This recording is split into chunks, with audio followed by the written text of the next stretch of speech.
மனிதன், ஒரு சிறையிருப்பில் போகிற மனுஷன் இந்த ஆலயத்தை நோக்கி விண்ணப்பம் பண்ணினால், நீர் அவரை மன்னிக்கிறது உண்மையானால் அந்த சிறையிருப்பு நீங்க வேண்டும். ஒரு வறட்சி, பஞ்சம் இதில் சிக்கி இருக்கிற ஒரு மனுஷன் உம்மை நோக்கி கூப்பிடும் பொழுது நீர் அவனை மன்னித்தால் அவனுடைய வறட்சி, பஞ்சம் நீங்க வேண்டும். ஒரு சிறையிருப்புக்கு நேராக போய்கொண்டிருக்கிற ஒரு மனுஷன் கூப்பிட்டால் சிறையிருப்பு நீங்க வேண்டும். ஒரு வியாதிப்பட்ட மனுஷன் இந்த ஆலயத்தை நோக்கி விண்ணப்பம் பண்ணினால், நீ அதை கேட்டு மன்னித்தால் அந்த வியாதியிலிருந்து அவனுக்கு விடுதலை உண்டாக வேண்டும். இதெல்லாம் பிரியமானவர்களே பைபிள்ல தெளிவா சொல்லப்பட்டிருக்கு. 2 நாளாகமத்தில் 6ஆம் அதிகாரத்தில் 26ஆம் வசனத்திலிருந்து 33ஆம் வசனம் வரைக்கும் நீங்கள் படிக்க வேண்டாம், வீட்டில் போய் படித்து பார்த்தீங்கன்னா அதில் எனக்கு நான் இன்னைக்கு தான் ரொம்ப நல்லா படித்தேன். சிறையிருப்பு நீங்கும். மழையே பெய்யாமல் இருந்து ஒருத்தன் வந்து ஐயா என்னை மன்னிங்க அப்படின்னு சொன்னா, நீர் அவனை மன்னித்து அவன் தேசத்துக்கு என்ன செய்யணும்? மழையை வருஷிக்க பண்ண வேண்டும். பஞ்சத்தில் ஒருத்தன் சிக்கி போயிட்டான், வறட்சியில் சிக்கிட்டான்னு சொன்னா, அவன் உம்மை நோக்கி வேண்டுதல் பண்ணினால், நீர் அவனை மன்னித்தால் அவனுடைய பஞ்சம் நீங்கி அவனுக்கு ஆசீர்வாதம் உண்டாக வேண்டும். ஒருவன் வியாதிப்பட்டு அவன் ஆண்டவரே இறங்கும் என்று கேட்டால், அவனுக்கு நீர் மன்னித்தால், அவனுக்கு மன்னித்து நீர் என்ன செய்யணும்? அவனுக்கு சுகத்தை கொடுக்க வேண்டும். யுத்தத்தில் சிக்கி தவிக்கிற ஒரு மனுஷன் ஆண்டவரே என்னை மன்னியுன்னு கேட்டால், இந்த ஆலயத்தை நோக்கி கூப்பிடும் பொழுது நீர் பரலோகத்தில் இருக்கிற தேவன் அதை கேட்டு மன்னித்து அவனுக்கு என்ன செய்யணும்? யுத்தத்திலிருந்து, வியாதியிலிருந்து விடுதலையும், யுத்தத்திலிருந்து என்ன செய்யணும்? விடுதலையும் கொடுக்க வேண்டும். எல்லாவற்றுக்கும் மேலாக அவன் ஒரு அந்நியனாக இருந்தால் அவன் என்ன வேண்டிக் கொள்றானோ அதை நீர் அவனுக்கு செய்யணும். அப்ப உங்களுக்கு என்ன புரியுது? ஆண்டவர் இந்த கூட்டத்தில் உன்னை மன்னிச்சா எல்லா பிரச்சனையும் சால்வ் ஆகணும். அதுதான் மன்னிப்பின் மாண்பு. 2 நாளாகமத்தில் 6ஆம் அதிகாரத்தில், இல்லாவிட்டால் ராஜாக்கள்லையும் நீங்க இந்த வார்த்தைகளை பார்க்கலாம். 2 நாளாகமத்தில் 6ஆம் அதிகாரத்தில் 26ஆம் வசனத்தை நாம் பார்க்கும் பொழுது மழையை பற்றி சொல்லியிருக்கிறார். மழை பெய்யாமல் இருந்தால் மழையை நோக்கி ஆண்டவரை நோக்கி கேட்டால் மன்னிச்சு அவனுக்கு மழையை வருஷிக்க பண்றார். 28ஆம் வசனத்தில் பஞ்சம், கொள்ளை நோய், வறட்சி, சாவி, வெட்டுக்குழி, அடுத்து அதே வசனத்தில் வாதை, வியாதி. இந்த நேரத்தில் அவன் கூப்பிட்டான்னா நீங்க அவனுக்கு மன்னித்து அவனுடைய வாதை, வியாகுலம் அதிலிருந்து அவன் என்ன செய்யணும்? விடுதலை ஆக்க வேண்டும். அடுத்து 34ஆம் வசனத்தில் அவன் யுத்த களத்தில் இருந்து யுத்தம் பண்ண புறப்படும் போது உண்மை நோக்கி கூப்பிட்டான்னு சொன்னா அவனுடைய யுத்தத்திலிருந்து அவனுக்கு ஜெயத்தை கொடுத்து நீ நியாயம் விசாரிக்கணும். அடுத்து 32ல் அவன் ஒரு அந்நியனாக இருந்தால், 33ல் சொல்லியிருக்கு, அந்த அந்நிய ஜாதியான உம்மை வேண்டிக் கொண்டதன்படி தேவரீர் செய்வீராக. எவ்வளவு அழகான வசனம்! மன்னிச்சா இதெல்லாம் நடக்கும். இன்னைக்கு இந்த கூட்டத்தில் நம்ம லாஸ்ட் கூட்டம், நீங்க ஒவ்வொரு கூட்டத்திலும் எந்திரிச்சு மன்னிப்பு கேட்டு தானே இருக்கீங்க. ஆனா இன்னைக்கு 100% உன்னை மன்னிச்சிட்டாருன்னா ஒரு பெரிய மழை பெய்யும், அக்கினி அபிஷேகம் மழை போல பின்மாறி மழை இறங்கும். இதுவரைக்கும் சிவகாசி பார்க்காத ஒரு அபிஷேகம் இறங்கும். கண்ணே நீ திறக்க மாட்ட.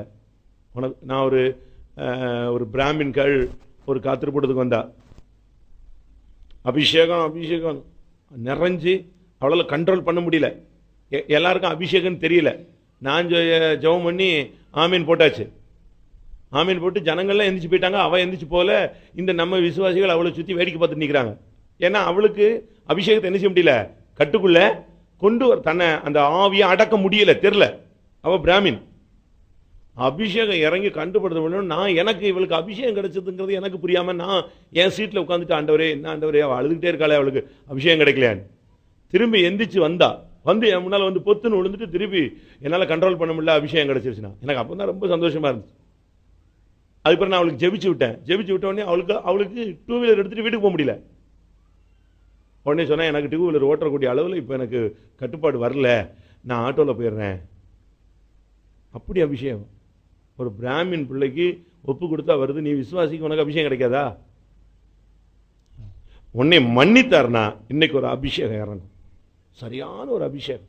மன்னிச்சார்னு சொன்னா பாரு, திங்கக்கிழமையிலிருந்து கர்த்தர் ஆசீர்வாதம் தானா வரும். மன்னித்தார்னு சொன்னா வறட்சி, சாவு, எல்லா தன்மையும் போகும்.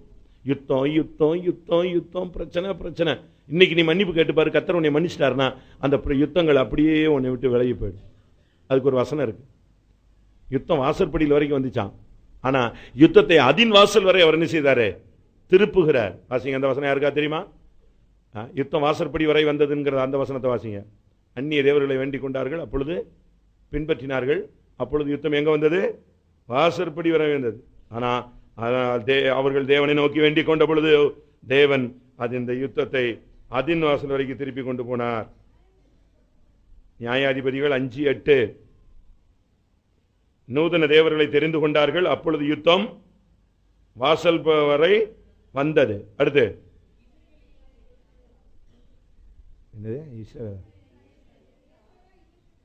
ஏசாயா 28:6.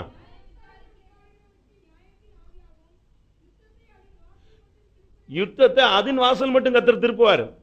நீ யுத்த காலத்தில் நின்றுட்டு இருக்கேன்னு இப்ப ஜெபம் பண்ணு, ஆண்டவரே என்னுடைய குறைகளை மன்னின்னு சொல்லு. நீ சரியா மன்னிப்பு கேட்டு கர்த்தர் இப்போ இந்த கூட்டத்தில் மன்னிச்சாருன்னா, எங்கிருந்து யுத்தம் புறப்பட்டுச்சோ, உன் வீட்டு வாசல் நிற்கிற யுத்தம் எங்க புறப்பட்டுச்சோ அதின் வாசல் வரைக்கும் கர்த்தர் என்ன செய்வாரு? திருப்பி கொண்டு போவார். அதனால மன்னிக்கிறதுல ஒரு பெரிய மாட்சிமை இருக்கு. நீ மன்னிச்சிருக்கணும். ஆனா எங்கள் கடன்களை நாங்கள் மன்னிக்கிறது போல எங்களுக்கு நீர் மன்னி. நீ முதல்ல மன்னிச்சிரு, ஆண்டவர் ரெண்டாவது உனக்கு மன்னிப்பார். மன்னிச்சிட்டாருனா வியாதி போயிடும், சாபம் போயிடும். அதுல இன்னும் அதாவது விசுவாசிக்கு கூட மன்னிச்சா அவன் கேட்கிற யுத்தம் மாறும், அப்படி இப்படின்லாம் சொல்லியிருக்கு. ஆனா அந்நிய ஜாதியானுக்கு என்ன சொல்லியிருக்கு? அவன் என்ன வேண்டிக் கொள்றானோ அதன்படியே அவனுக்கு செய்வீராக. நாம எல்லாம் அந்நியர் தானே, காணியாட்சிக்கு புறம்பானவர்கள், அந்நியரும் பரதேசிகள். நம்ம என்ன கேட்கிறோமோ கர்த்தர் மன்னிச்சிட்டேன்னு சொல்ல. உன் மகளே உன் பாவங்கள் மன்னிக்கப்பட்டது, மகனே உன் பாவங்கள் மன்னிக்கப்பட்டதுங்கிற ஒரு வேர்டு உன் காதுல அந்த மெல்லிய சத்தம் கேட்டுருச்சுன்னா நீதான் பாக்கியவான். நான் ஒரு 10 நிமிஷம் பேசுறேன், 10 நிமிஷமா 15 நிமிஷமா பேசுறேன், பொறுத்துக்கொள்ளுங்க. அது சுத்திகரிப்புக்கு உங்களுக்கு பிரயோஜனமா இருக்கும். நான் பவுல் அப்போஸ்தலனாகிய பவுலை பத்தி பேச விரும்புறேன். ஒரு 10 பாயிண்ட்ஸ் சொல்றேன். ஆனா அப்போஸ்தலன் பவுலை பத்தி பேசுறதுக்கு எனக்கு அருகதை கிடையாது. நமக்கு அது அவர் பெரிய பெரிய ரொம்ப கிராண்டான கிரேட் மேன். அவனை போய் நம்ம அவனுடைய குறைய பேசுறதுக்கு நமக்கு என்ன கிடையாது? தகுதி கிடையாது. ஆனா சுத்திகரிப்புக்காக, நம்ம பக்தி விருத்திக்காக ஒரு சின்ன சின்ன பாயிண்ட்ஸ் நான் சொல்றேன். அதுக்கு பிறகு நம்முடைய பாவத்தை கர்த்தர் என்ன பண்றாரு. இப்போ உன் பின்னாலேயே பாவம் வந்துகிட்டே இருக்கு. பைபிள் சொல்லியிருக்கு, பாவம் வாசற்படியில் படுத்திருக்கும். பாவம் உன்னை தொடர்ந்து பிடிக்கும், பாவம் உன்னை கயிறுகளால் கட்டும். அப்படித்தானே இருக்கு? கரெக்ட் தானா? ஆதியாகமம் 4:7 பாவம் வாசற்படியில் படுத்திருக்கும். என்னாகமம் 32:23 பாவம் உன்னை தொடர்ந்து பிடிக்கும். நீதிமொழிகள் 5:22 பாவம் கயிறுகளால் உன்னை என்ன செய்யும்? கட்டும். இது பாவத்தினுடைய பவர். இடம் கொடுத்தீங்கன்னா வாசல்லையே படுத்துக்கும், இடம் கொடுத்தீங்கன்னா பின்னாலேயே வரும், இடம் கொடுத்தீங்கன்னா உன்னை பிடிச்சி கட்டி பிரேக் பண்ணி விட்டுரும். அதனால நம்ம இப்போ 10 நாள் 20 நாள் கடந்து மணிக்கணக்காக உபவாசம் போட்டு தண்ணி குடிக்காம சோறு சாப்பிடாம ஐயோ ஆண்டவரே நான் மன்னியுங்கிறோமே, இந்த பாவம் எவ்வளோ கோடி கணக்கில் இருக்கு, இந்த பாவத்தை அவர் என்ன செய்கிறார் அதுங்கிறத நான் உங்களுக்கு பவுல் இந்த பிரச்சனையை சொன்ன பிறகு உங்களுக்கு சொல்றேன். நான் சொல்றத நீங்க பவுலை குறை சொல்லிட்டாருன்னு எடுக்கக்கூடாது. நான் அதனால தான் முதலே சொல்லிட்டேன், பவுலை பத்தி பேசுறதுக்கு எனக்கு என்ன கிடையாது. அவன் பெரிய பரிசுத்தவான், மிகப்பெரிய பரிசுத்தவான். அவன் சொல்றான், நான் இருக்கிறது உங்களுக்கு அவசியத்துக்கு தான் இருக்கிறேன், நான் என் ஓட்டத்தை என்ன செய்தேன்? விசுவாசத்தை காத்துக்கொண்டேன், என் ஓட்டத்தை முடித்தேன்கிறான். அவன் உலகத்தில் இருக்கும்போதே எல்லாமே முடிஞ்சு போச்சு, தெளிவா இருக்கிற ஒரு ஆள். ஆனா சும்மா ஜஸ்ட் நம்ம சுத்திகரிப்புக்காக ஒரு 10 பாயிண்ட்ஸ் சொல்றேன். அப்போஸ்தலர் 15:38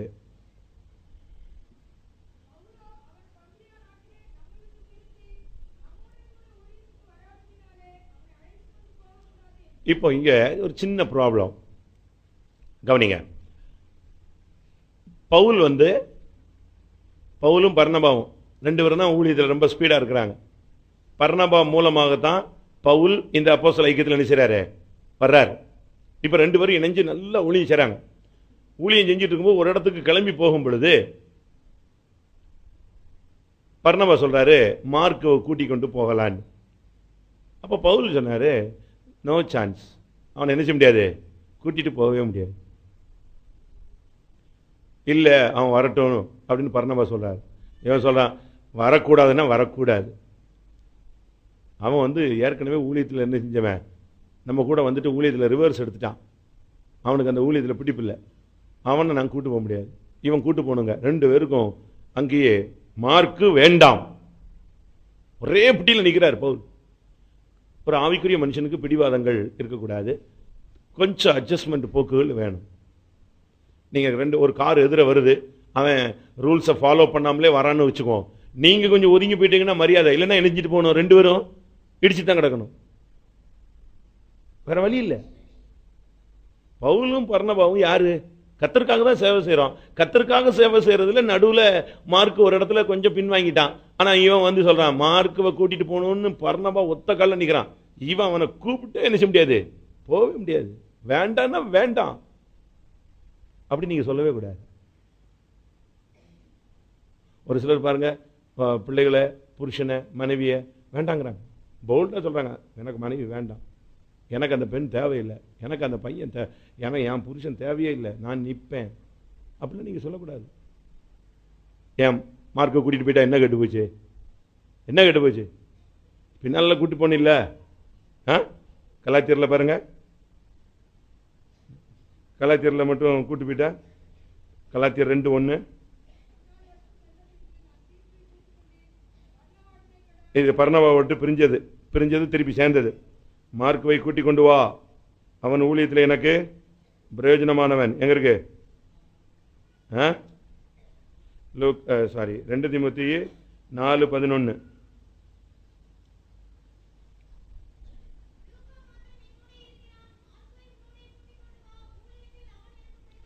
ஊழியத்தில் அவன் எனக்கு பிரயோஜனம். ஏன் இப்போ கூட்டி வாங்குற, அப்பவே நீ செஞ்சிருக்கலாம். அப்போ கோபம், முடியாதுன்னா முடியாது, வேண்டாம், ஒரே பிடிவாதம். ஆவிக்குரியவர்கள் கொஞ்சம் நீங்க அட்ஜஸ்ட் பண்ணி கொஞ்சம் நீங்க தளர்ந்து தான் போகணும். இணங்குதல் பெரிய குற்றத்தையும் அடைக்க, கொஞ்சம் அவனை மன்னிச்சு விட்டு. மார்க் வேண்டாம்னா வேண்டாம். அடுத்த வசனம் அப்போஸ்தலர், இது ஃபர்ஸ்ட் பாயிண்ட். வேண்டாம்னா ஒரே பிடிதில் நிற்பான். அப்போஸ்தலர் 15:39, அவர்களுக்கு இது நிமித்தம் என்ன உண்டானது, கடுங்கோபம் வந்துருச்சு. ரெண்டு பேரும் சும்மா என்ன பேசினாங்களோ தெரியல. பர்னபாவுக்கும் பவுலுக்கும் காரசாரமான வாக்குவாதம். கடைசியில் ரெண்டு பேரும் பிரிஞ்சுட்டாங்க, ரெண்டு பேரும் சுத்தமா பிரிஞ்சுட்டாங்க. கலாச்சாரத்தில் நீங்க படிச்சு பார்த்தீங்கன்னா எப்போ சேர்றாங்க, திரும்ப 14 வருஷம் சேர்ந்த பிறகு என்ன ஆகுறது, அவன் கடுங்கோபம். ஆவிக்குரியவர்களுக்கு கடுங்கோபம் ஆகாது, பிரிஞ்சுட்டான். வேண்டான்னா வேண்டாயா, நல்லதோ கெட்டதோ தேவையில்லை. பாருங்க பவுல் எவ்வளவு பெரிய மனுஷன், எவ்வளவு கிராண்டான ஆள், சும்மா சிம்பிளா கட்டுங்கோபத்துக்கு ஆளாகி பிரிஞ்சுட்டு போயிட்டான். உடனே மார்க்குக்கு பர்னபாவுக்கு ரொம்ப டென்ஷன் ஆயிடுச்சு. என்ன நம்ம இவனை கொண்டு சபைக்குள்ள விட்டா இவன் நம்மகிட்டே என்ன செய்யறான், முட்டுறானே, நீ போனா போன்ட்டான்.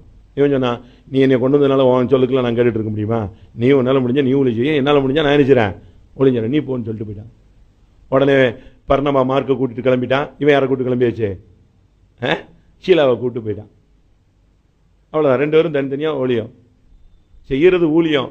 ஆனால் என்னது, ரெண்டு பேருக்கும் ஒரு பிரிவு. பிடிவாதத்தை விடுங்க, கடுங்கோபத்தை விடுங்கள். மூன்றாவது அப்போஸ்தலர் 23:6, ஒரு இடத்துல பவுலை பிடிச்சிட்டாங்க, பயங்கர பிரச்சனை, கூட்டம் ஊரே கூட்டிடுச்சு. டெக்னிக்கா பேசுறதுல பவுலை அடிக்க பீட் பண்ண யாருக்குமே முடியாது. கரெக்டா காயினை ஊத்துவான் அவன். அந்த எந்த டயத்தில் எப்படி பேசினா யார் தான் கையில வருவான்ங்கிறதுக்கு கரெக்டான ஆளு. அப்படியே பார்த்துக்கிட்டே இருந்தான். பிரச்சனை உச்சகட்டத்துக்கு வந்துருச்சு, ஜனங்கள் மொத்தமா கூட்டிட்டாங்கன்னு உடனே இதுல இருந்து தப்பி போகணும்னா இப்ப என்ன செஞ்சாகணும், நம்ம பட்டுன்னு சொன்னான். அங்க பார்த்துக்கிட்டே இருந்தான், அப்படியே எட்டி எட்டி பார்த்தான். அவனுக்கு புரிஞ்சுச்சு, ஏன்னா அவன் ஏற்கனவே அந்த குரூப்ல இருந்தவன். அப்படியே பார்த்தான், பரிசேயர் கூட்டம் ஜாஸ்தியா இருந்துச்சு. உடனே சொன்னான், பிரியமானவர்களே நான் பரிசேயன் பேசுகிறேன்னா. எப்படி? அவ்வளவுதான், இவன் பரிசேயன் சொன்னதுதான். 23:6 ஒரே கலக்கம் ஆயிடுச்சு. பரிசேயன்லாம் சேர்ந்துட்டான். எப்படி பவுல் பரிசேயன் அமைச்ச? பரிசேயனை எப்படி அடிக்கலாம்? விட இப்படியே திருப்பி விட்டுட்டான், மொத்தமா குழப்பி விடுறது. அப்படிலாம் நீங்க இந்த குரூப் சேர்க்கிற வேலையே நிச்சயாது, பெந்தேகோஸ்துக்கு ஆவாது. இவன் சொல்றான் பாருங்க, பின்பு அவர்களில் சதுசேயர் ஒரு பங்கும் பரிசேயர் ஒரு பங்குமாய் இருக்கிறார்கள் என்று பவுல் அறிந்து, சகோதரரே நான் பரிசேயனும் பரிசேயனுடைய மகனுமா இருக்கேன். ஒரிஜினல் பியூர் பரிசேயன்கிறான். கரெக்டா இந்த டைமுக்கு இன்சல்ட் பண்ணிட்டான், அந்த வார்த்தையை யூஸ் பண்ணிட்டான். இந்த வார்த்தையை சொன்னதுதான், அந்த வார்த்தையை கேட்ட உடனே சத்தமிட்டு சொன்னான். 7ஆம் வசனத்துல அவ்வளவுதான். பரிசேயனுக்கும் சதுசேயனுக்கும் ஏக சண்டையை கிளப்பி விட்டு இவன் பேசாம ஸ்டேஜில் நின்றுட்டே இருக்கான். எனக்கடா முட்டுங்கடா, நீங்களே முட்டுங்க. நீங்க அப்படி செய்யக்கூடாது. நீங்க ஒரு ஸ்டேஜ் தாண்டி வந்துட்ட பிறகு இன்னும் பரிசேயன் நான் அவனா இவனா இந்த கதையே ஆவாது. அடுத்து அப்போஸ்தலர் 22:25 அவன் சொல்றான், அவனை கூப்பிட்டு சொல்றான், என்ன நூற்றுக்கு அதிபதி கூப்பிட்டு சொன்னான், நான் யார் தெரியுமா? நான் ரோமன்டா, என்னை எப்படிடா நீங்க அடிக்கலான்னு கேட்கறான். எப்படி? நீ ஊழியக்காரன் சொல்லு, யாருன்னு சொல்லாத, யாருன்னு சொல்லாத, நான் ரோமன் சொல்லாத, பரிசேயன்னு சொல்லாத. இவன் சொல்றான் பாருங்க, நான் ரோமன். 27ஆம் வசனத்தில் அவன் கேட்கறான், சேனாபதி நீ ரோமனா எனக்கு சொல். அதற்கு அவன் சொன்னான், ஆம் நான் யார் தான்? நான் ஊழியன் தான். ஏன் ஊழியன்காரன் சொல்ல வேண்டியானே? நான் கிறிஸ்துவின் ஊழியக்காரன் சொல்லாம எப்படி பிளேட்டை மாத்திட்டான்? நான் யாரு? நான் ரோமன். அதுதான் பவுலுடைய பெரிய வீக்னஸ். அந்த நேரத்தில் டக்குன்னு பேச்ச மாத்திடுவான், ஆளை சேர்க்கறது இல்லை. நீங்க அப்படி சேர்த்திருக்கீங்களா? மார்க் வேண்டாம் என்ற ஒரே பிடிவாதமும் கடுங்கோமும் பிரிவும் நேரம் வரும் பொழுது நீங்க யாருங்கிறத டக்குன்னு காட்டியிருப்பீங்க. அது வரைக்கும் அமைதியா இருப்பீங்க. அப்படிதானே? அவன் சொல்றான் பாருங்க, கரெக்டா அந்த கிரௌடெல்லாம் பார்த்துக்கிட்டான். மெஜாரிட்டி எங்கடா நிற்குதுன்னு பார்த்தான், பட்டுன்னு சொல்லிட்டான், நான் பரிசேயன். அங்க எல்லாம் சண்டை போட்டு அவன் சட்டையை கிழிச்சுக்கிட்டான். இவன் பாட்டுக்கு எஸ்கேப் போய் வெளியே போயிட்டான். அடுத்து சொல்றான், இன்னொரு இடத்துல இவனை அடிச்சிட்டாங்கன்னு உடனே இவனுக்கு அடியை தாங்க முடியல. உடனே அவன் சொல்றான், நான் ரோமன், என்ன எப்படி அடிக்கலாம்?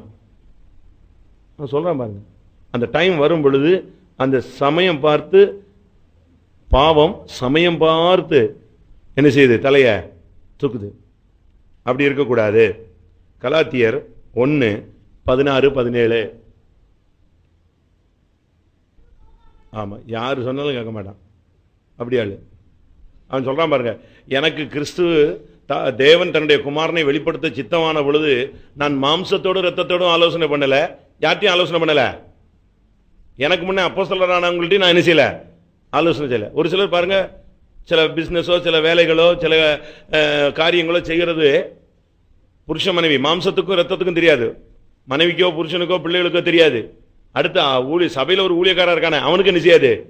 தெரியாது. இவனா போய் பணத்தை போடுறது, வட்டிக்கு வாங்குறது, அதை செய்றது இதை செய்றது எல்லாம் மூங்கி தலைகீழ போய் இவன் காணும் தேடும் போதுதான் யார் மெல்ல வந்து சொல்லுவான், இப்படி எல்லாம் பிரச்சனை ஆயிடுச்சு. சுயமான முடிவு நீங்க எடுக்கவே கூடாது. அவன் சொல்றான் பாருங்க, நான் மாம்சத்தோட ரத்தத்தோட ஆலோசனை பண்ணவில்லை. மாம்சம் என்னது? மாம்சங்கிறது மனைவி இல்லாட்ட புருஷன், ரத்தங்கிறது பிள்ளைகள், சகோதர சகோதரிகள். அவங்களோடையும் நீ ஆலோசனை பண்ணல. எனக்கு முன்னே அப்போஸ்தலர்னு ஒரு கூட்டம் இருக்கு, நான் அவங்கள்ட்ட என்ன செய்யல? குடும்பத்திலையும் நீ ஆலோசனை கேட்க மாட்டேன். ஒரு எக்ஸ்பீரியன்ஸ் அண்ட் எக்ஸ்பர்ட்டான ஆளுங்கள்ட்டையும் நீ ஆலோசனை கேட்க மாட்டேன். அதே நேரத்தில் யார்ட்டையும் ஆலோசனை கேட்க மாட்டேன், ஊழியக்காரன்ட்டையும் ஆலோசனை கேட்க மாட்டேன். அப்படி ரொம்ப பேர் இருக்காங்க சபையில். அது ஆட்டுக்கு தான் தோன்றித்தனமா போய்கிட்டே இருக்கு. என் காசு நான் சம்பாதிக்கிறேன், நான் போறேன், அதுக்கு என்ன காணிக்க கொடுக்கணும், அவ்வளவுதானே. அதை போய் அங்கே சொல்லணுமா, அங்கே கேட்கணுமா? இதெல்லாம் கேட்டால் அந்த ஆள் ஒன்று சொல்லுவான், ஜெபிச்சு சொல்கிறோம்மா, பார்த்து யோசிப்போம்மா, அதுக்குள்ளே எல்லாமே கவுந்து போயிடும். இதெல்லாம் இன்னைக்கு சபையில் விசுவாசிகள் எடுக்கிற ஆக்ஷன், சுயமான முடிவுகள். 2 கொரிந்தியர் 11:32-33 நான் பயங்கரமாக பாடுபட்டேன், அடிக்கப்பட்டேன், நொறுக்கப்பட்டேன்னு சொல்லுவான். ஆனால் அந்த இடத்துல பயந்து போய் ஒரு கூடையில் இறங்கி கூட வழியை தப்பி ஓடியே விட்டான். அப்படிதானே? ஒரு கூடையில் வச்சு அவனை இறக்கி விட்டாங்க. ஒரு இடத்துல பார்த்தான், அது வரைக்கும் அந்த அதிகாரத்துக்கு முந்தின படித்து பார்த்தீங்கன்னா ரொம்ப பயங்கரமாக இருக்கும். நான் கல்லெறியுண்டேன், அடிபட்டேன், 1 குறை 5 முறை நான் அடிபட்டேன், நான் கல்லர்களால் ஒரு மோசங்கள், சகோதரர்களால் ஒரு மோசங்கள், அதில் கஷ்டப்பட்டேன், இதில் கஷ்டப்பட்டேன் எல்லாம் சொல்லிட்டே வந்துட்டு இப்படி ஒரு இடத்துல திடீர்னு ஒரு வாய்ப்பு கிடைச்சது, நான் ஓடியே போயிட்டேன். அதனால தான் 12ஆம் அதிகாரம் 1ஆம் வசனத்தில் சொல்கிறான், மேன்மை பாராட்டுகிறது எனக்கு என்ன கிடையாது, தகுதியே கிடையாது. நல்லா தான் இருக்கிறோம், சில நேரத்தில் டக்குன்னு நம்ம நெஞ்சிடறோம், பயந்துடுறோம், தடுமாறிடுறோம், அந்த போல்ட்னஸ் போயிடுது. இந்த இடத்துல பயந்துட்டான். அவனை ஒரு கூடையில் வச்சு ஒரு மதிலில் இருந்து இறக்கி விட்டாங்க. அந்த கூடையை 4 பேர் பிடிச்சி இறக்கி வச்சாங்க. ஒரே ஓட்டம் ஓடிவிட்டான். அந்த எலியா வந்து அக்னி இறக்கிடுவான், பகலின் தீர்க்கதரிசிகள் எல்லாம் கொண்டு விடுவான், என்னெல்லாமோ பண்ணிடுவான். கடைசியில் எசபேல் வந்து சொல்லுவார், நாளை இந்நேரம் நான் உன்னை கொன்று போடுவேன். அதோட ஓடினவன் தான் எலியா. ஏன் வரட்டும், எசபேலை நான் அக்னினால் எரிக்கிறேன் சொல்ல வேண்டியானே, சொல்லலாம்ல, எரிக்க முடியாதா? அக்னி இறங்குனா எசபேல் சாம்பல் ஆயிடுவா. ஆனா இங்க ஒண்ணுமே நடக்கல, அவனுக்கு ஒன்னும் பண்ண முடியல, ஒரு காரியம் நடக்கல அவனுக்கு. அப்படியே உட்காந்துருந்தான். வேலைக்காரனை கூட ஒரு இடத்துல விட்டுட்டு, இனி நான் ஓடி போறேன், நீ எங்கேயாவது போன்னு சொல்லிட்டு அவனை விட்டுட்டு ஓடி விட்டான். பயம். நல்ல விசுவாசிகள் கூட சில நேரத்தில் மிஸ் பண்ணிடுறாங்க. நல்ல போல்டா இருக்கிறவங்க அந்த இடத்துல மிஸ் ஆயிடுறாங்க. நல்ல விசுவாசிகள் சொல்றவங்க கூட பாருங்க, கடைசி நேரத்தில் சில தடுமாற்றங்கள். 6வது, அவனுக்கு கொஞ்சம் பெருமை இருந்துச்சு, கொஞ்சம் இல்லை கொஞ்சம் அதிகமாக இருந்திருக்கலாம். அவன் சொல்றான், மேன்மை பாராட்டி நான் யாரா மாறினேன், மேன்மை பாராட்டி நான் புதினனாய் போனேன். நான் மேன்மை பாராட்டி தான் இப்படி போயிட்டேன். பைபிளில் சொல்லியிருக்கு, ஒருவன் தான் செஞ்ச காரியத்தை என்ன செய்யக்கூடாது, வெளியே சொல்லவே கூடாது. இவன் எல்லாத்தையும் சொல்லிட்டான், எல்லாத்தையும் சொல்லிட்டான். நான் இப்படி இருந்தேன், அப்படி இருந்தேன், நான் என்ன படிச்சிருக்கேன் தெரியுமா, என்ன படிச்சிருக்கேன் தெரியுமா, நான் கமாலியலின் பாதத்திற்கே உட்கார்ந்து, பிலிப்பியர் 3:5 சொல்றான், ஜாதி கோத்திரம் குலம் எல்லாம் சொல்லிட்டான். நான் வாசிங்க, பிலிப்பியர் 3:5.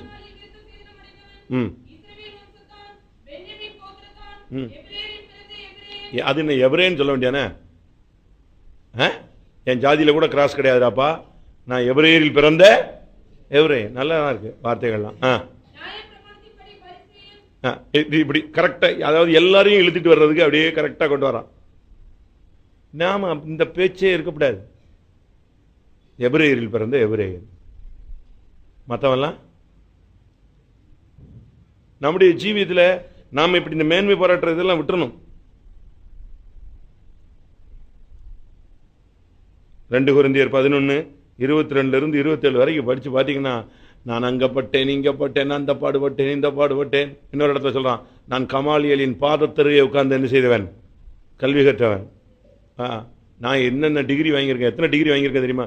எத்தனை டிகிரி வாங்கி என்ன ஆக போகுது, என்ன டிகிரி வாங்கி என்ன சாதிச்சிட போறீங்க சொல்லுங்க. நான் இப்போ ஒரு புக்கு படிச்சுட்டு இருந்தேன் புதுசா, ஜான் சுங், சைனீஸ். அவன் வந்து டாக்டரேட் பட்டம்லாம் வாங்கிட்டு வர்றான். வரும்போது கப்பலில் வந்துட்டு இருக்கான்.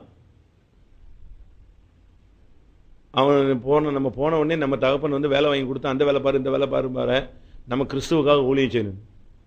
திடீர்னு ஒரு ஆவியில் ஒரு ஏவுதல், என்ன பண்ணிட்டான், அவன் வாங்கியிருந்த தங்கப்பதக்கம், அவன் வாங்கியிருந்த சர்டிஃபிகேட் எல்லாத்தையும் கடலில் போயிட்டு இருக்கும்போது தண்ணிக்குள்ள தூக்கி போட்டு போயிட்டான். அப்படியே தூக்கி போட்டு போயிட்டான். சர்டிஃபிகேட்டும் வேண்டாம், ஒன்றும் வேண்டாம். நம்ம பாஸ்டர் ஜான் பால் தெரியுமா உங்களுக்கு? சர்டிஃபிகேட்டை கிழிச்சிட்டாரா, எரிச்சிட்டு போயிட்டாரா? இங்கே இருக்காங்களே அவங்க, அப்படி ரொம்ப பேர் இருக்கிறாங்க. இவனை கேட்டா, நான் கமாலியலின் பாதத்தருகே இருந்து கற்றவன். யார்கிட்ட இருந்து கற்றுக்கிட்டாலும் சரி, இங்கே வந்துட்டு என்னது, எல்லாமே என்னது, குப்பை என்று எண்ணுகிறேன், நஷ்டம் என்று விட்டேன். 2 கொரிந்தியர் 11:5 12:11 இவர் இதே தான் பேசிக்கிட்டே இருக்கிறார். மேன்மை பாராட்டி நான் புத்தினனாய் போனேன்.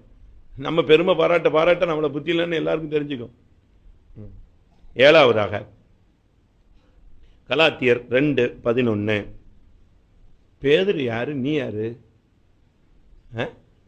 பேதுரு வந்து மகாபிரதான அப்போஸ்தலன்.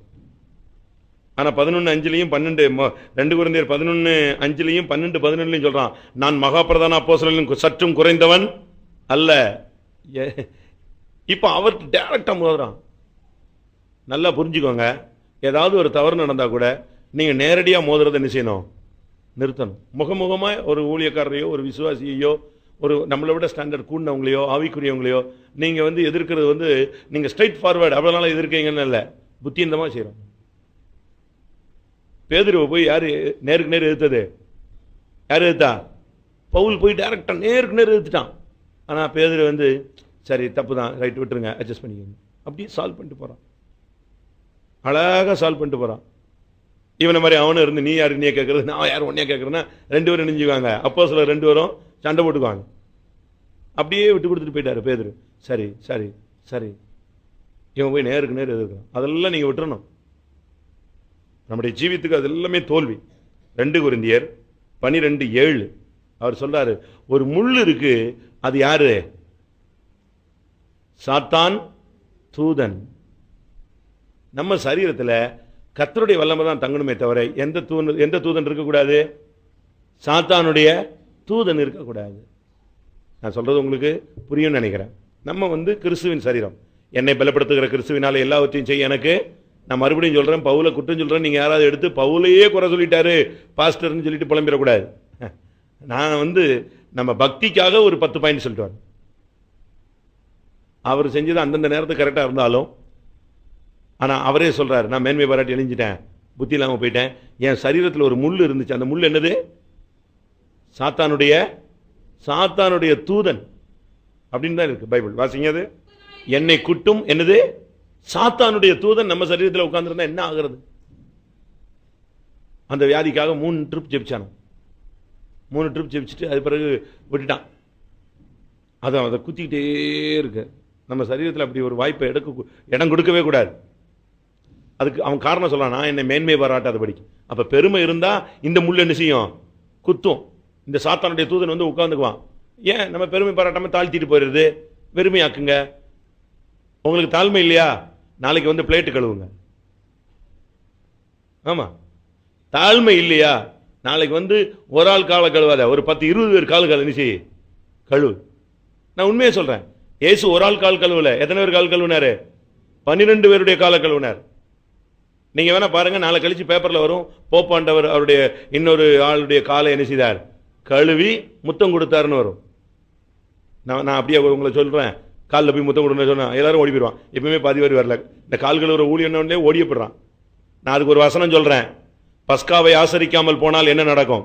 என்னாகமம் 9:13, ஒருவன் சுத்தமுள்ளவனாய் இருந்தும் பிரயாணம் போகாமல் இருந்தும் அவன் பஸ்காவை ஆசரிக்கலன்னா என்ன நடக்கும்? அது பாவம். வாசிங்க, சுத்தமுள்ளவனாய் பிரயாணம் போகாதவனாய் இருந்து போதும் போதும் போதும். அது பிறகு அது ரொம்ப டஃபா கொண்டு போகுது. அவனை கொன்றணும், அவன் கொலை பண்ணப்படுவான் அப்படிலாம் இருக்கு. அது வேண்டாம், அந்த லெவலுக்கு நம்ம போக வேண்டாம். ஒருவன் சுத்தமுள்ளவனாய் இருந்தும் பிரயாணம் போகாதவனாய் இருந்தும் ராபோஜனத்தில் கலந்து கொள்ளாமல் போனால் அவனுக்கு என்ன இருக்குன்னு வீட்டில் போய் படிச்சுக்கோ. நம்முடைய சரீரத்தில் சாத்தானுடைய தூதன் வேலை செய்ய அனுமதிக்க கூடாது. உங்களுக்கு தாழ்மை இல்லைன்னா நல்ல வாங்க ஃபைத்தமில் கடந்து பெருக்குங்க. உங்களுக்கு அந்த ஆவி என்ன செய்யட்டும்? பெருமை ஆவி போகட்டும். எல்லார் காலையும் கழுவு, நல்ல பாத்திரத்தை கழுவு, உட்காரு. ஏன் ஏழைப்பட்டவங்க தான் பாத்திரம் கழுவுன்னு என்ன இருக்கு? நீங்க போய் தேவ சமூகத்தில் உட்காருங்க, தாழ்த்துங்க, எவ்வளவு தாழ்த்த முடியுமோ தாழ்த்து. அடுத்து, பவுல் டென்ஷன் ஆயிட்டார்னா பயங்கரமா பேசுவார். டென்ஷன் ஆயிட்டானா புத்தி இல்லாத கலாத்தியரை புட்டி விளாசி தள்ளிடுவான். அவருக்கு பிரசங்கெல்லாம் காரசாரமா ஏறிடும். 1 கொரிந்தியர் 5:5 பார்த்தீங்கன்னா, சபையில் ஒரு குற்றம் நடந்துருச்சுன்னு தெரிஞ்ச உடனே அவனை சாத்தானுக்கு ஒப்பு கொடுக்குறேன்ட்டான். ஒரே போடா தீர்ப்பு செஞ்சுட்டான். வாழ்னு ஒரு ஃபைனல் ஜட்ஜ்மெண்ட் மாதிரி கொடுத்துட்டான். அவனை சாத்தானுடைய கையில் ஒப்பு கொடுக்குறேன். நீங்க சொல்லுவீங்களா நாசமா போன்னு? அதே மாதிரி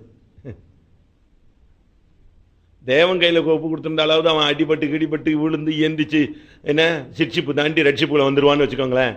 இவன் யார் கையில் ஒப்பு கொடுக்குறான்? எவனை விழுங்கலாமான்னு அவன் வெயிட் பண்ணிட்டு இருக்கும்போது இவன் அவனை பிடிச்சி யார் கையில் கொடுத்துட்டான்? அவன் கையிலேயே கொடுத்துட்டான். சாத்தானுடைய கையில் அவனை ஒப்பு கொடுக்கிறேன். அவன் என்ன ஆவான்? அந்த விசுவாசி தொலைஞ்சு விடுவான். அட்ரஸ் கிடைக்காது அந்த விசுவாசிக்கு. நான் அதை படிச்சு பார்த்தேன். அப்பா டென்ஷன்ல அவனை அப்படியே கொடுத்துட்டான். அவனை கொண்டு அவனை சாத்தான் கையில் என்ன செய்கிறேன்? ஒப்பு கொடுக்குறேன். அவன் ரெடியா நிற்கிறான். நீ கொடுத்துட்டியா? வாங்கிட்டு போயிட்டே இருப்பான். அவன் அந்த விசுவாசிய ஒண்ணுமில்லாம ஆக்கிடுவான். அதனால நீங்க யாரையாவது சாத்தான் கையில் போ சாத்தானே அவனை ஆண்டவரே விசுவாசம் அவன் கூட நிக்கட்டும்லாம் சொல்லக்கூடாது. நீங்க அப்படிலாம் சபிச்சிடக்கூடாது விசுவாசிகள், ஊழியக்காரங்க. கடைசியாக ரோமர் 7ஆம் அதிகாரத்தில் அவன் சொல்றான், நன்மை செய்யணும்னு ஆசை தாங்க எனக்கு இருக்கு, ஆனா என்ன இல்லை? நன்மையே இல்லை. வேற ஒரு பிரமாணம் என் மாம்சத்தில் இணைஞ்சிட்டு இருக்கு. நான் செய்ய பேசக்கூடாதுங்கிறேன், பேசிடுறேன். போகக்கூடாதுன்னு நினைக்கிறேன், போயிடுறேன். வேண்டான்னு நினைக்கிறேன், அது செஞ்சிடறேன். அந்த அதிகாரம் ஃபுல்லுசும் லாஸ்ட்ல அப்படித்தான் இருக்கும். நன்மை செய்வதோ என்னிடத்தில் இல்லை. நன்மை செய்ய வேண்டும் என்கிற விருப்பம் என்னிடத்தில் இருக்கிறது, ஆனால் நன்மை செய்வதோ என்னிடத்தில் இல்லை. என் சரீரத்தில் என்னைய அறியாமலே இன்னொரு பிரமாணம் நினைஞ்சிட்டு இருக்கு, வேலை செய்யுது. அந்த கடைசி வசனத்தில் சொல்றான், மனசுல நான் கர்த்தருக்கு ஊழியம் செய்யறேன், மாம்சத்தில் யாருக்கு ஊழியம் செய்யறேன்? பாவத்துக்கு ஊழியம் செய்யறேன். மனசுல தான் அப்படி செய்யணும் இப்படி செய்யணும், இனிமே உண்மையா உத்தமமா இருக்கணுங்கிறோம், எல்லாம் கரெக்ட். ஆனா மாம்சத்தில் எதை செஞ்சிட்டு இருக்கேன்? பாவத்துக்கு. 10 காரியம் சொல்லியிருக்கேனா? இருக்கா?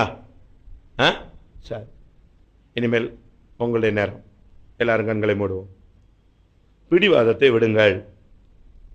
சகோதர சகோதரிகளை 100க்கு 100 வெறுத்து விடாதிருங்கள். கடுங்கோபத்தை தவிர்த்து விடுங்கள். ஜாதியையோ குடும்பத்தையோ குறித்து மேன்மை பாராட்டி பேசாதிருங்கள். நீங்களா ஒரு சுயமான ஒரு முடிவு, உங்க குடும்பத்தோடு நீங்க கலந்து கொள்ளாம, ஊழியக்காரங்கிட்டையும் கலந்துக்காம, எதையாவது ஒரு முடிவு எடுத்து உங்களுடைய சுயமாக காலத்தை வீணாக்கி விடாதிருங்கள்.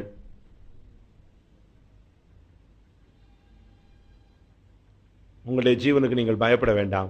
உங்களுடைய காலங்கள் தேவனுடைய கரத்தில் இருக்கு. தேவன் அறியாம உனக்கு ஒன்றும் சம்பவிக்காது. நீ பயப்பட வேண்டிய அவசியம் இல்லை.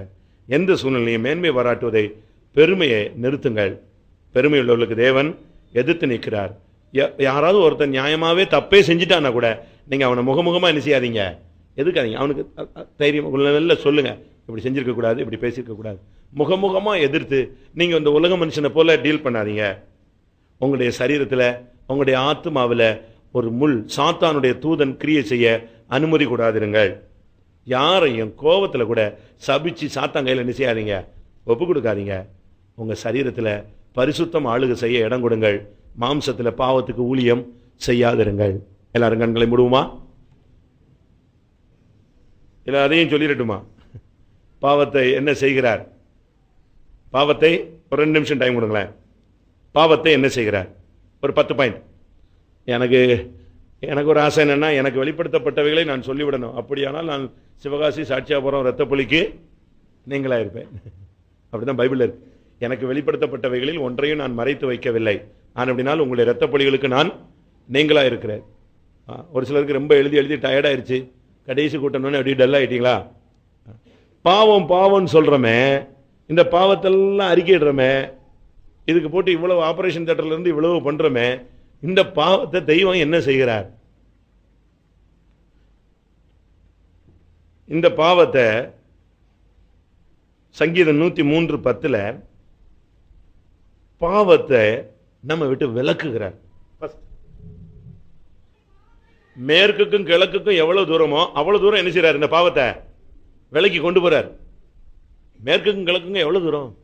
ஆயிரக்கணக்கான கிலோமீட்டர். இந்த பாவத்தை நம்ம அறிக்கை செஞ்ச உடனே, அழுது புரண்ட உடனே, அப்படியே இந்த பாவத்தை கிழக்குக்கு மேற்குக்கு எவ்வளவு தூரமோ அவ்வளவு தூரம் கொண்டு போறார். அடுத்து இந்த பாவம் எவ்வளவு செஞ்சிருக்குமோ அதுக்கு ஏத்த மாதிரி நமக்கு என்ன செய்யறது இல்ல, சரி கட்டுறது இல்ல. ஆண்டவர் சரி கட்டினா என்ன செய்ய முடியும்? அக்கிரமத்தை கவனித்திருப்பானால் யார் நிலை நிற்பான்? ஆண்டவரின் கேட்கிறான். அதனால ஒன்று, அந்த பாவத்துக்கு தக்க நம்மை சரி கட்டாமல் நம்முடைய பாவத்தை நம்மளை விட்டு எவ்வளவு தூரம் விளக்க முடியுமோ அவ்வளவு தூரம் விளக்குறார். அடுத்து ஏசாயா 27:9 பார்க்கும் பொழுது அதை அகற்றுகிறார்.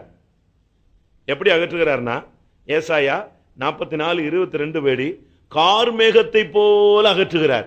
இந்த மேகம் பாருங்க, பயங்கரமா இருட்டிட்டு நிற்கும், திடீர்னு ஒரு காற்று அடிக்கும், போயிட்டே இருக்கும், கொஞ்ச நேரத்தில் வெளுப்பாயிரும்.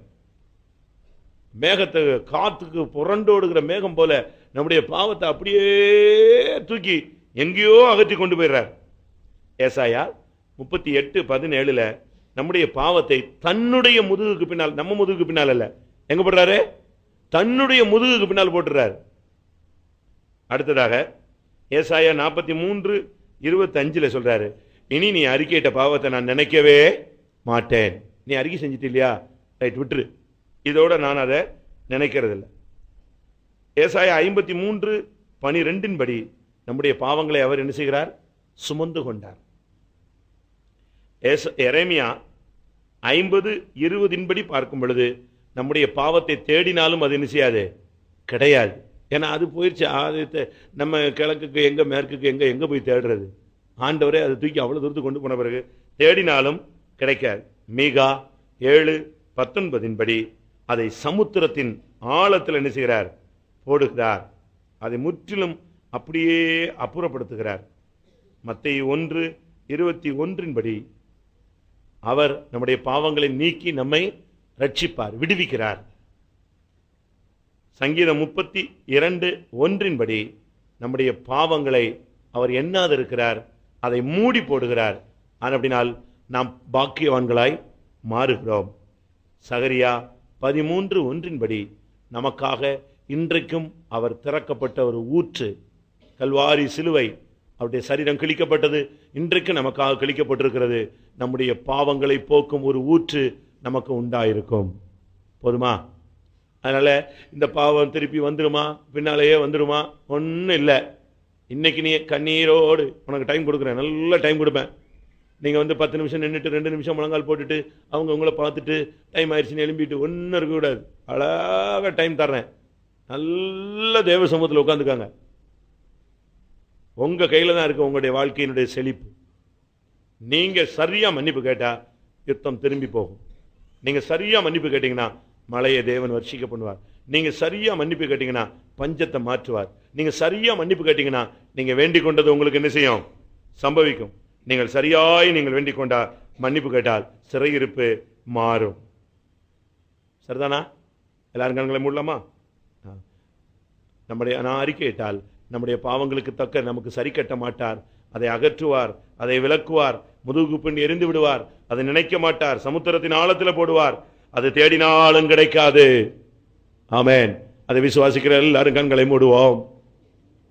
ஆண்டவரே, எனக்குள்ள சில பிடிவாதங்கள், மார்க் வேண்டாம் என்று பவுல் சொன்னது போல நான் சொல்லிவிட்டேனே கர்த்தாவே. கடுங்கோபம் என்னை அடிக்கடி வந்து தாக்குகிறது ஆண்டவரே. நேரம் வரும் பொழுது நான் யார் என்பதை வெளிப்படுத்தி விடுகிறேன்.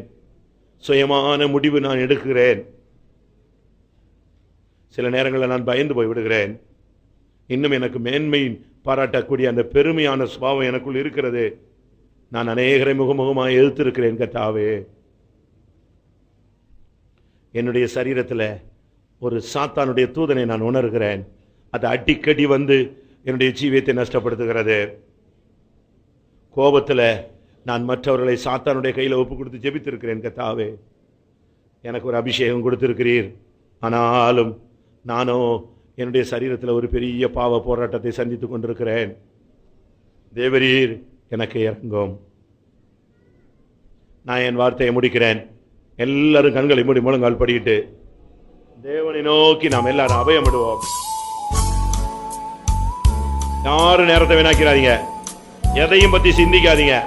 கடைசி கூட்டம். இவ்வளவு நேரம் நான் சொன்னதை காட்டிலும் வேற ஏதாவது குறைகள் இருந்தாலும் கர்த்தாவே என்னை மன்னிச்சிருன்னு வாயை திறந்து கேட்டுருங்க.